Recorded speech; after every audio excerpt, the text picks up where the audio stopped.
Let that fully with the breath as it flows in and flows out.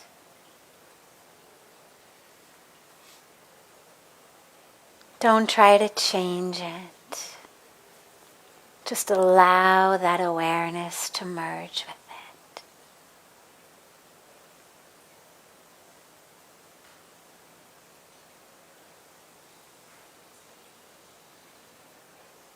If the mind wanders, don't worry. If you get distracted, don't worry. Just bring it back. The moment you noticed you've gotten distracted, just bring the awareness back to the breath.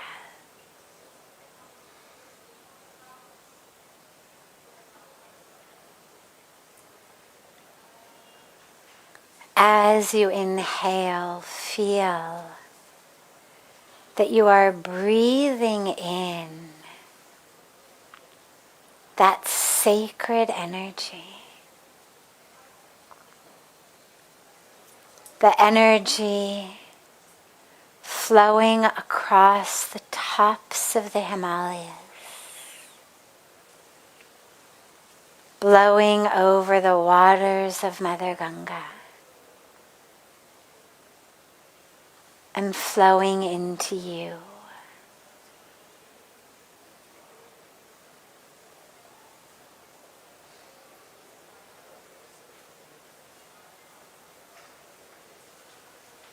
Feel it entering your being, that sacred energy.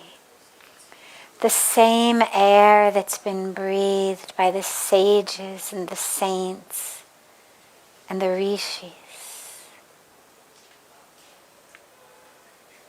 The same air that's been breathed by the awakened ones. Breathe it in. And allow it to touch and fill and awaken every cell of your being.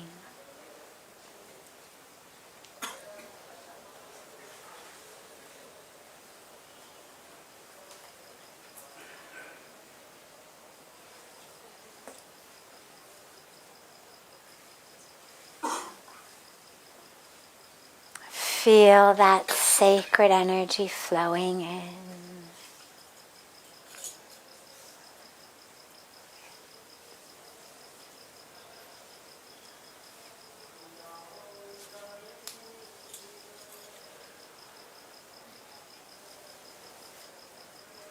Allow yourself to really arrive here into the sacred energy of this land. Allow yourself to arrive, not just the body, but the full awareness.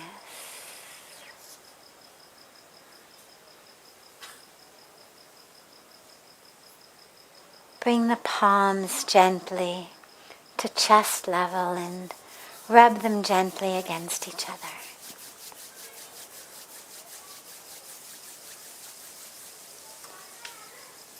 Press the palms of your hands into your closed eyes.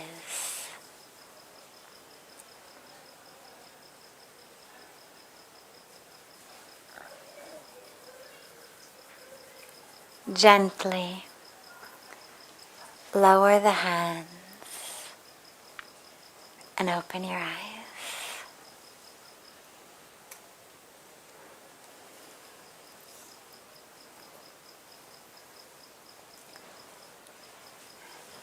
As usual, we'll begin with a question that's come in advance from our global family. We're joined each evening by our beautiful global family here from across the country and the world, but also by our global family not able to be physically with us, but joining us online on YouTube or Facebook and so many other places. So to bring them in and make sure everyone knows that they are with us.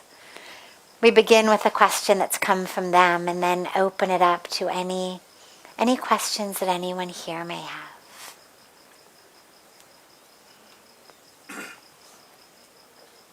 How do we get inner peace of mind?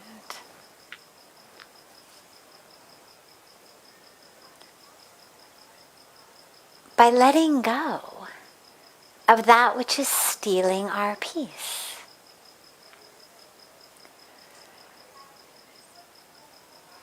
Lack of peace, stress, restlessness, tension, frustration. It's not something you get from a mosquito bite. You don't get it from bad water or bad food. Doesn't fall on you in the rain.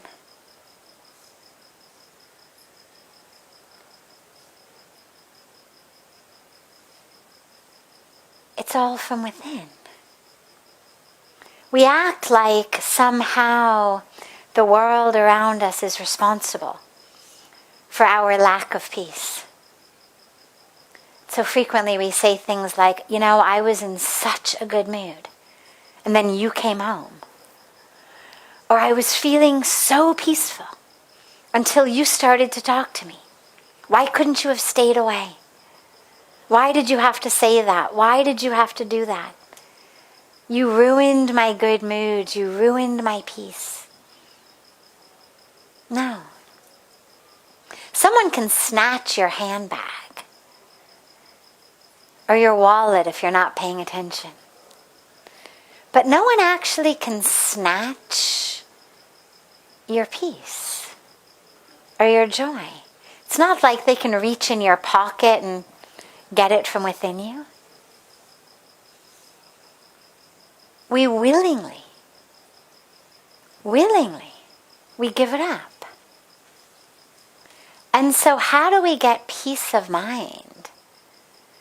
Well, we get peace of mind by, instead of letting go of our peace of mind, letting go of our happiness because someone has said or done something that we didn't like, instead of that, we let go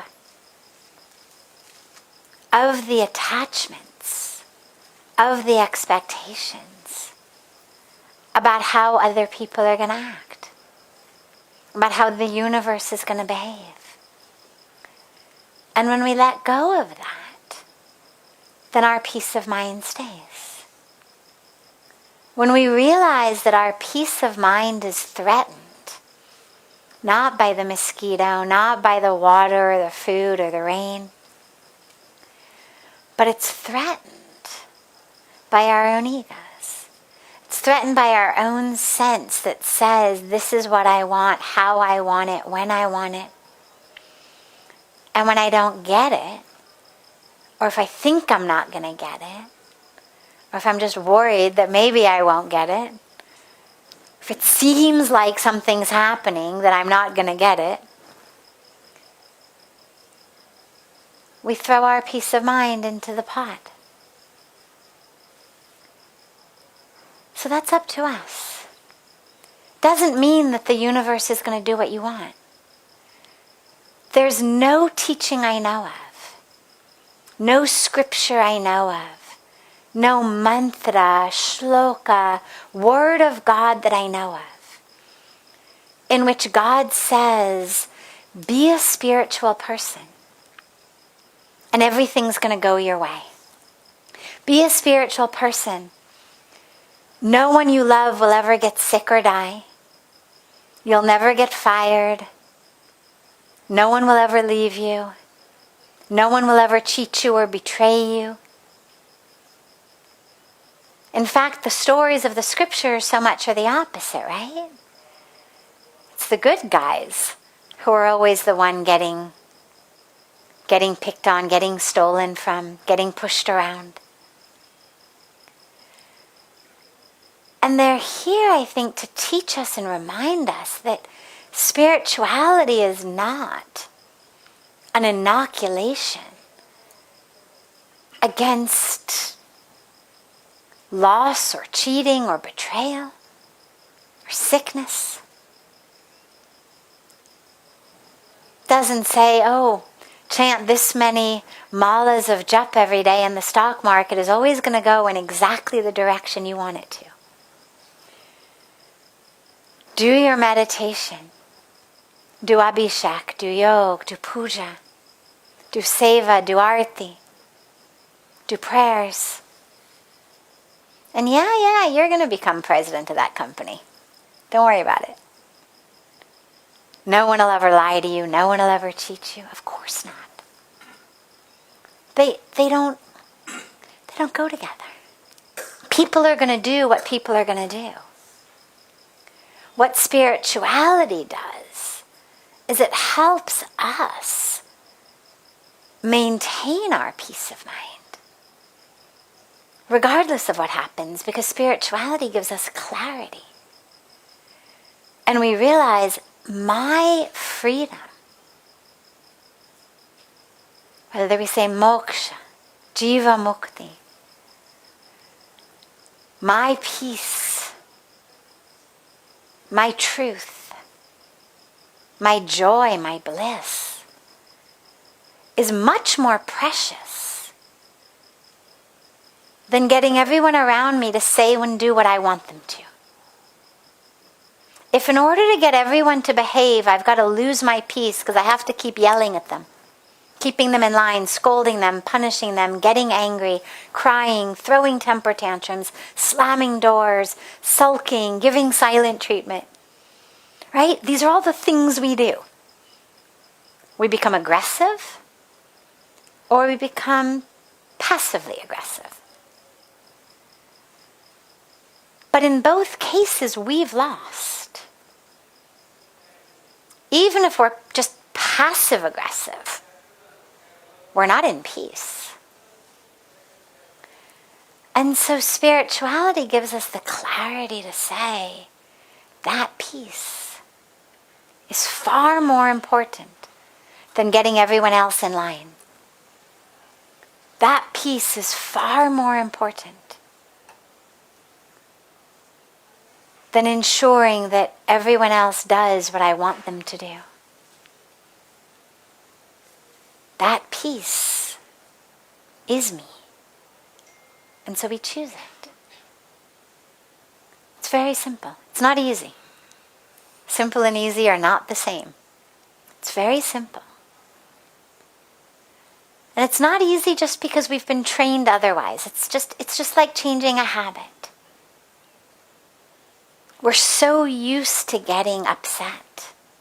We're so used to getting frustrated. We're so used to losing ourselves, reacting in certain ways.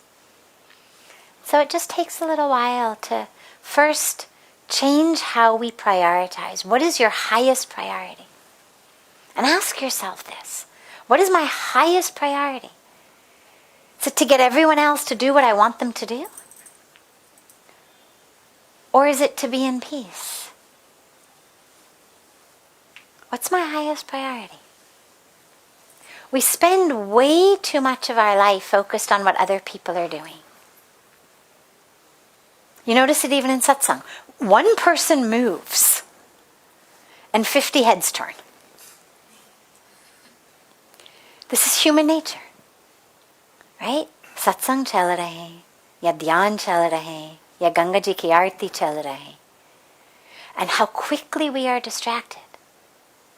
And those aren't even the big things. That's not even someone not doing what we want. That's just a random person standing, person sitting, person changing the cross of their legs. But how quickly we voluntarily give up our attention, our awareness. In just a moment, like that. And that's how quickly we give up our peace of mind. It's the same thing. It's automatic. And this is where it's just about making new habits. Laying new sanskaras. I don't have to turn my head every time someone changes the cross of their leg or sneezes or coughs. And in the same way, I don't have to get frustrated or angry or lose myself just because people around me aren't speaking or acting or living the way that I want them to. Just because the universe isn't behaving the way I want it to. It's all about just giving ourselves new habits, new ways of being. A control over the most important organ, muscle of our entire body, which is our mind, our brain. You know, I always say, if I were sitting here in front of you and my arms started flailing all over the place like this, and I said, oh, don't worry about it. Yeah, it's just my arm. It does that sometimes. You would think, she's got a problem. Right? And then what if I started like, you know, my legs, don't worry about them. Yeah, wo to kabhi kabhi aise karte hai apne aap. Yeah, don't worry about it. You'd think she's got kind of a serious problem. Because we understand that my arms, my hands, my legs, they should be under my control. Jab tak man utne ke liye tayar nahi hai, main nahi utungi. First, the mind decides, chalo utne ke time ho gaya, fir main ut jaungi. Not before that. Not because my legs have a mind of their own. When I use my arm, it's because the mind has told it to do something. It's going to pick up a glass of water. It's going to scratch an itch. It's going to write something. The brain, the mind, has told it what to do. And yet, the mind itself, how many of us say to ourselves, ha, mera man to, pata nahi kahan jate hain. And we're so used to just accepting that, like it were normal. And just as we know that our arms and our legs have to be under control, we just have to shift our way of understanding. Our mind is also supposed to be under our control. It's not that it just apne aap gets frustrated, angry, restless, stressed. There should be a level of control. I mean, if the mind is running the show, if the mind is telling me what to do with my legs and arms, if the mind is telling me what to do with my money, my life, the hours of my day, but my mind itself I have no control over. My mind itself just does what it pleases, goes where it wants. Well, then we're in kind of a bad situation, don't you think? And that's where getting our mind under control is so critical. Because only then can our legs and our arms and our money and the hours of our day actually be used in a way that's meaningful, not just in a way that's instinctive and impulsive. So if you want peace of mind, just make a commitment. I am not going to give up my peace, my joy, my life, just because of someone else's way of being. I've got control over it.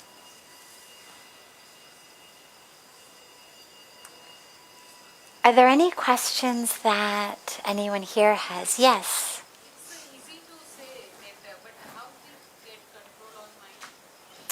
Yes, easier said than done. Well, I didn't say it was easy. I said it was simple, not easy. Yeah. It's practice. It's practice. Look, if I wanted to play the piano, okay, I'd have to practice. If I decided today, mujhe piano seekhna hai, well, I would have to dedicate some time every day to practicing my scales, doing it. Practice guitar. Learn a sport. Practice singing, learn mantras. Learn painting, learn photography, whatever it may be. I have to dedicate some time to learn how to do these. They're skills. They're just skills we learn. The fingers are ours, but to get them to play Beethoven, not so easy. You'd think, well, they're my fingers. Why wouldn't they do what I wanted them to do? But anyone who's tried to sit down and suddenly play Beethoven understands itna asan nahi hai. You've got to practice. In the same way, like with any muscle of our body, any part of our body that we want to do something other than just flail on its own, we learn. It's how we teach kids, like little kids. We teach them to walk. Right? They get up, they waddle, they fall. They get up, they waddle, they fall. But eventually they learn. And in the same way, you'll remember in the very beginning when we did just a very, very, very short centering meditation. I was speaking about if you get distracted, just bring it back. Just bring it back. In the same way, if you find yourself in life suddenly stressed, suddenly frustrated, suddenly angry, suddenly jealous, suddenly in yesterday, oh my God, I can't believe that happened, or oh my God, I can't believe I did that, or in tomorrow, kya hoga mujhko?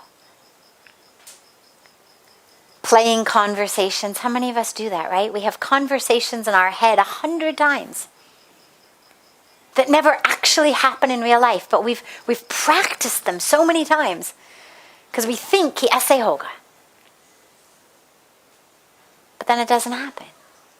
How many hours of our lives have we wasted having conversations in our mind about what we're going to say tomorrow or next week? Every time you notice that you're doing that, just bring the awareness back. Whether you're using your breath, whether you're using a mantra, whether you're using a simple inquiry, who am I? Whether you're looking open-eyed at Ganga, whatever you're focusing on, just bring the mind back to it. Just bring it back. First you practice in meditation, it's easier. The eyes are closed.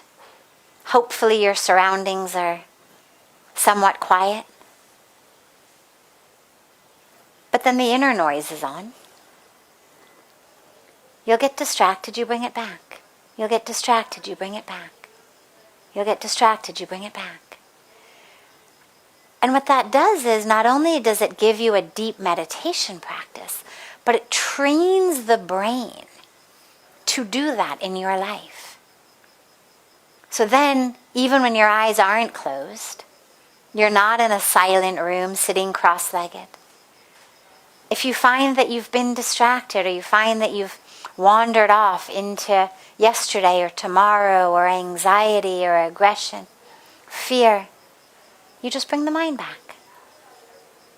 You just bring it back. You'll get it. Without aspiration, how a person can do practice? Well, who said we have to give up aspirations? First, aspiration is required, otherwise how I move forward? Absolutely. And this is, he said without aspiration, how can we practice? So of course we need aspiration. And this is where the discussion around desires gets kind of complex. Because on the one hand, we say, you should be desireless. Give up your desires. And yet, it's actually desires that catalyze our life. If I didn't desire to empty my bladder, I wouldn't get out of bed in the morning. Right? Or to drink water, or to have breakfast. A desire for something as simple as taking care of a particular need of the body. To use the bathroom, to drink, to eat, gets us out of bed. So there's nothing wrong with desire itself. Desire is just an energy, it's a catalyst. We desire spiritual awakening. Otherwise, you're right, we wouldn't have a practice. We would be part of the eat, drink, and be merry camp. Like, why bother? if we didn't desire something deeper, higher, fuller than just this material existence, we wouldn't have a practice. So desire is an energy, it's a catalyst. The issue we have to be careful of, number one, is what are we desiring? And therefore, which way is our energy going? But also, how are we when what we desire doesn't happen? So I desire enlightenment. I sit to meditate. It's a beautiful practice, but I didn't make it to enlightenment. Now I'm depressed, I'm frustrated, I'm angry. I decide, forget this stupid spiritual practice, kuch hai nahi usme. Roj uth ke karta hu, kuch nahi hota.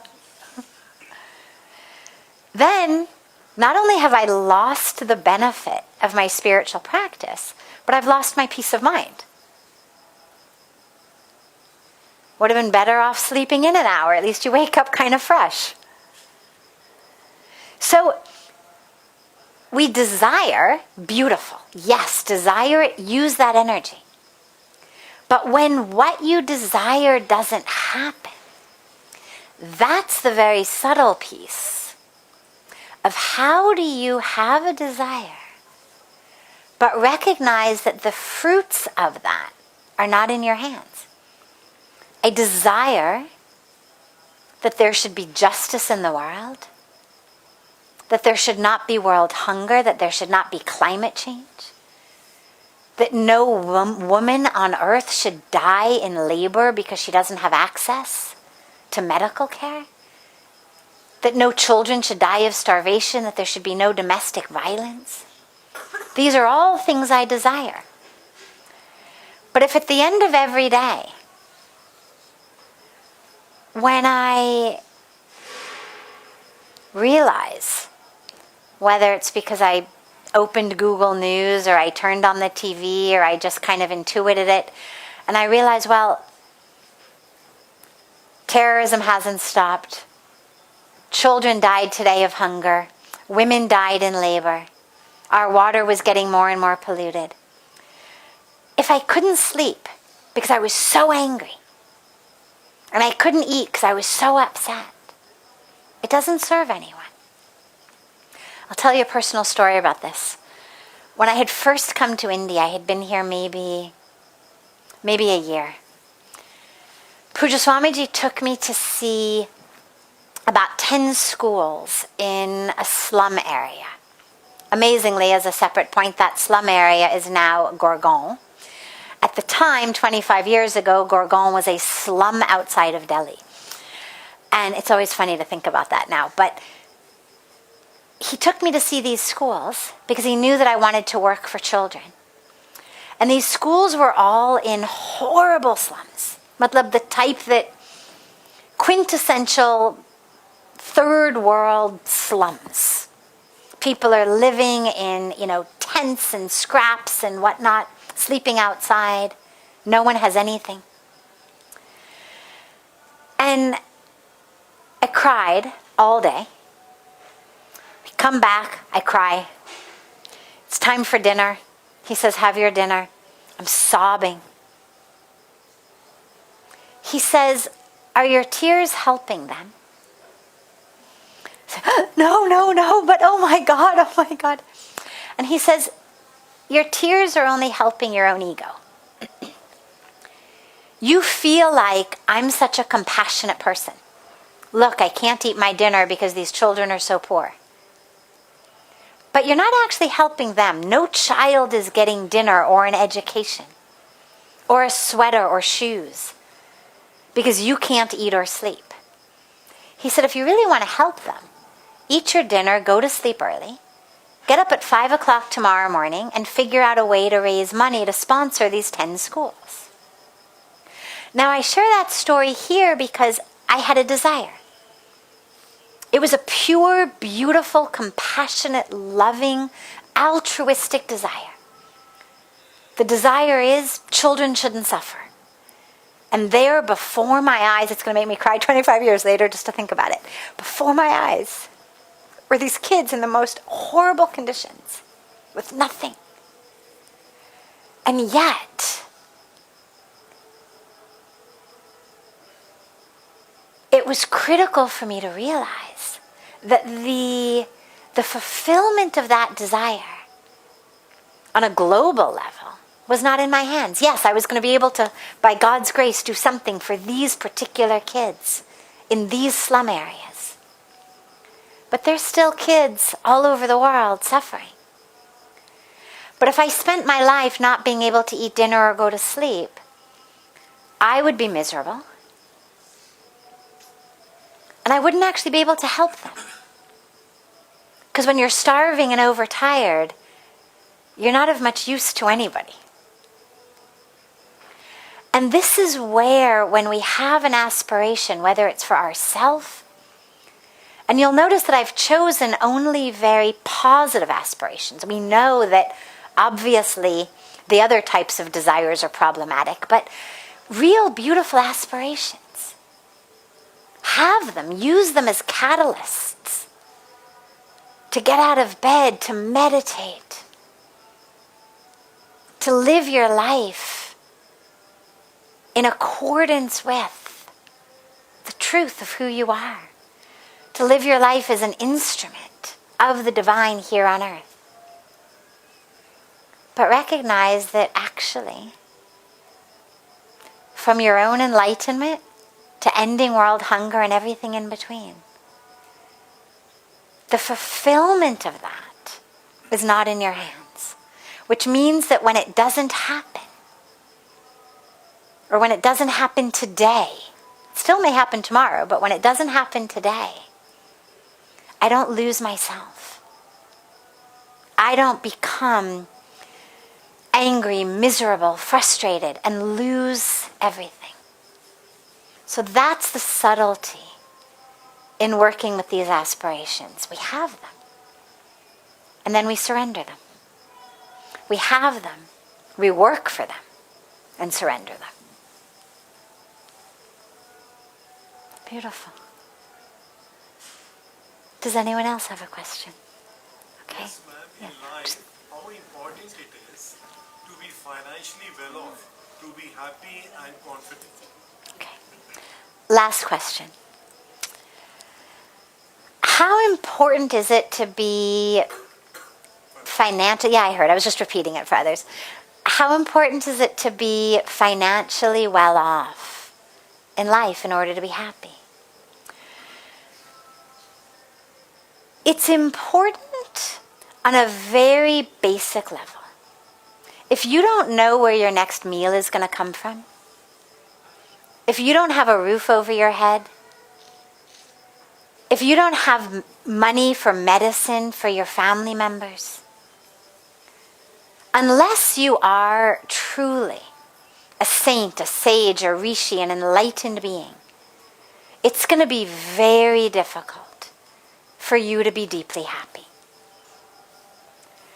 But the dilemma comes after our basic needs are met. How much more do we need? And what we've learned actually is you don't need much more. Much more so than financial prosperity. What you need is meaning in life. What you need much more than the financial wealth is to know that every minute of your life, you are using it in a way that is meaningful. And now that doesn't necessarily have to be in an external way. Some of it will be external, of course. But some of it's going to be internal. A lot of it's going to be internal. Our own spiritual practices. Our own way of moving through the world. Being in peace, being transmitters of love and peace in the world. Being connected. We know that being connected is much more important than being rich. This is why people in village India, in general, are much happier than people in Los Angeles. And I say this just as someone who actually has come from there. You need enough to know there's going to be food on the table and sweaters in the winter and a roof over the head. But more than the extra money, the extra car, the new clothes, you need a deep connection to the divine and whatever that means for you. You need a connection to your higher self, your truer self. And you need a way in life of being of service. And whatever that means to you. But we know from a lot of scientific and psychological studies that these are the things that actually bring about not only greater happiness, but actually greater longevity. People in developed nations live longer only due to things like access to clean water, access to sanitation, access to medicines. But beyond that, once you've obliterated, diseases from the water, diseases from the food, diseases from a mosquito, the places where people live the longest are not the richest cities in the world. They're places where people have, inner peace and very deep connections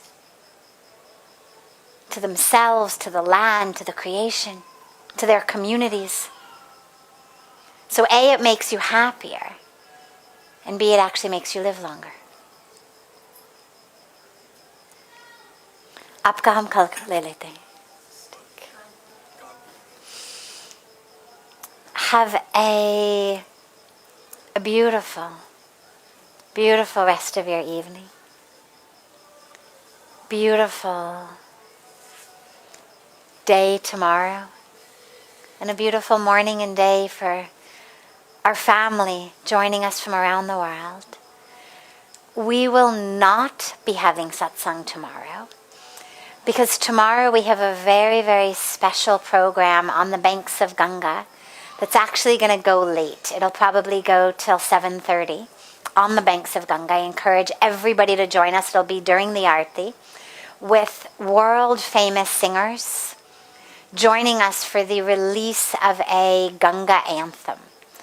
So it's a very special program, but it'll go well into satsang time.